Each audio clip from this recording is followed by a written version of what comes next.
Kita tahu persis bahwa politik pada hakikatnya tentu ada dan bertujuan untuk mengatur masyarakat. Dan harusnya output dari politik itu sendiri utamanya adalah kesejahteraan masyarakat. Nah, ketika kita bicara politik, tidak bisa dipungkiri dan tidak boleh dilupakan ada hak dan kewajiban yang melekat. Dari sejak Indonesia merdeka sebagai negara demokrasi yang ditopang pilar kebangsaan, kita sudah menyebutkan di dalam Undang-Undang Dasar 45 bahwa kita aktif dalam politik dan kawasan global. Ketika pola niat dan ketemu kesempatan, maka terjadilah radikalisme dan terorisme. Maka penanggulangannya yang pertama adalah setiap zakat nasional dengan membentengi 87,8%. Setelah dikurangi 12,2% yang masuk dalam kategori indeks potensi radikalisme tadi, diberikan vaksinasi ideologi.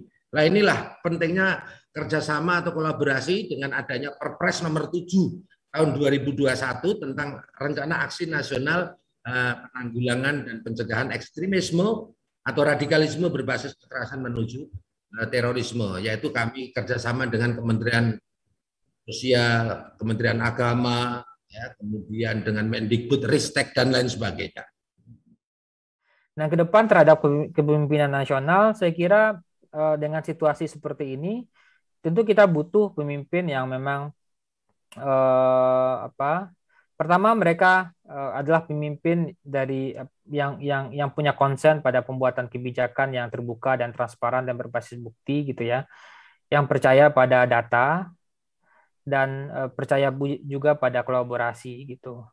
Nah, kita dengan tantangan yang berat di masa depan dan juga tujuan kita untuk keluar dari middle income trap gitu ya, nah, kita butuh pemimpin seperti itu gitu. Dan untuk itu saya kira dalam 2 tahun ini kita masih punya banyak waktu untuk menyeleksi kepemimpinan nasional yang cocok atau mampu menghandle situasi-situasi yang sulit di masa depan gitu. Bagaimanapun juga kita perlu menjaga sebuah bentuk kemungkinan terjadinya investasi besar-besaran dari Tiongkok. Mengapa? Karena Tiongkok adalah negara dengan likuiditas terbesar kedua sedunia. Kita membutuhkan mereka sehingga kita memberikan kayak semacam sweetener ya dalam hubungan ekonomi dengan mengatakan bahwa silahkan investasi Tiongkok datang ke Indonesia toh untuk mengimbangi dalam tanda kutip perdagangan atau neraca perdagangan yang lebih berat ke neraca perdagangan atau surplus perdagangan ekspor dari Tiongkok. Nah, hal ini merupakan sebuah bentuk seni diplomasi yang sangat menarik. Yang mungkin beririsan dengan politik adalah ada enabling environment.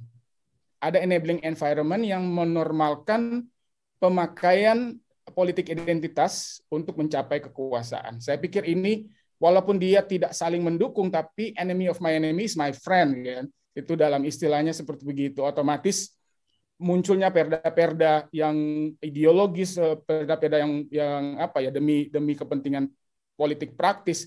Walaupun dia tidak secara langsung mendukung maraknya ideologi radikal terorisme, tapi dia memberikan ruang bagi orang untuk berpikir, oh ternyata kalau kita membuat aturan-aturan yang yang kemudian mentargetkan satu kelompok minoritas itu fine saja. Dan inilah yang menurut saya ada enabling environment. Kalau kita membaca seluruh pemetaan di media sosial yang terkait dengan narasi-narasi keagamaan itu, ya, media sosial memang banyak orang yang membanggakan diri, misalnya NU dan Muhammadiyah berada di posisi pertama media-media mereka. Tetapi mereka luput, ya. Ini menjadi introspeksi sendiri bagi saya sebagai dewan pakar di salah satu provinsi ISNU, bahwa setelah posisi media-media civil society yang moderat itu berada di posisi 1, 2, dan 3, itu selebihnya diikuti oleh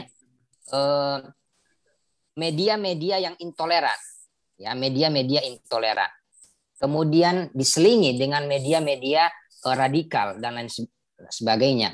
Artinya, kalau kita jumlahkan dari seluruh pemetaan yang ada, itu media moderat masih sangat kecil.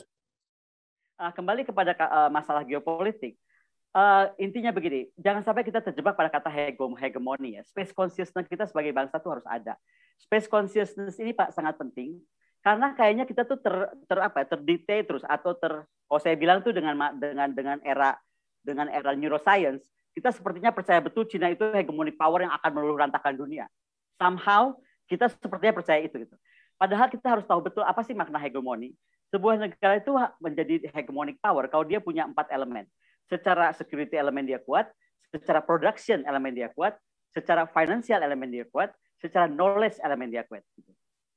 Nah, kalaupun sekarang Cina dianggap memiliki 4 faktor tersebut, harusnya bukan kita menganggap dia akan mengganggu hegemoni kawasan atau hegemoni dunia, enggak. Dia sedang menyeimbangkan.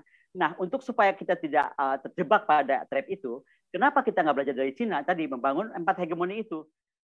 Kemudian yang kedua tadi ada disebut mengenai politik dalam negeri kita ya, mengenai komunikasi politik misalnya. Dan ini sebetulnya ujung-ujungnya nanti meredam radikalisme juga, karena ternyata memang ada hubungan ya antara komunikasi politik yang kurang baik misalnya oleh para politisi misalnya, kemudian mohon maaf ya, kemudian nanti menghasilkan suatu distrust di lapangan, mungkin karena kegaduhan itu ya, jadi ada ketidakpercayaan, akhirnya menjadi suatu bensin begitu untuk yang radikal untuk mengatakan tuh kan politisi memang togut atau memang tidak baik begitu. Jadi menggabungkan teknologi, media, pendekatan keamanan, kemudian pertanyaan-pertanyaan penting mengenai penegakan hukum, supremasi hukum, pembentukan hukum untuk kepentingan politik, yang ini saya rasa belum kita bahas secara mendasar gitu. Tapi mungkin karena tema besar kita sore hari ini adalah politik begitu ya. Tetapi saya mencoba untuk mengajak Bapak Ibu semuanya, sudah habis berarti waktu saya.